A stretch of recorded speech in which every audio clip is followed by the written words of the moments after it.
சென்னைக்கு அருகே அச்சுறுத்திக் கொண்டிருந்த டிட்வா புயல் ஆழ்ந்த காற்றழுத்த தாழ்வு மண்டலமாக வலுவிழந்ததால் சென்னைக்கான ஆபத்து நீங்கியது. வங்கக்கடல் மற்றும் அதனை ஒட்டிய இலங்கை கடலோர பகுதியில் கடந்த 27ஆம் தேதி உருவான டிட்வா புயல் இலங்கையில் கோர தாண்டவமாடி பெரும் சீரழிவை ஏற்படுத்தியது. தமிழகத்தை நோக்கி நகர்ந்து வந்த டிட்வா புயலால் சென்னைக்கும் ஆபத்து நேரிடுமோ என்ற பீதி மக்கள் மத்தியில் இருந்தது. இந்த நிலையில் டிட்வா புயல் ஆழ்ந்த காற்றழுத்த தாழ்வு மண்டலமாக வலுவிழந்ததாக வானிலை ஆய்வு மையம் அறிவித்துள்ளது.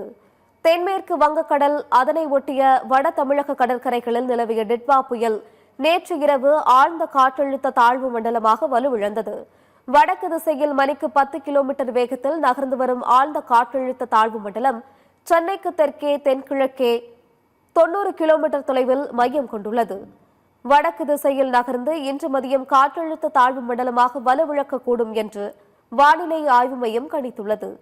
மேலும் இன்று முதல் கடல் சீற்றமும் மழையும் படிப்படியாக குறையும் என்றும் கணிக்கப்பட்டுள்ளது.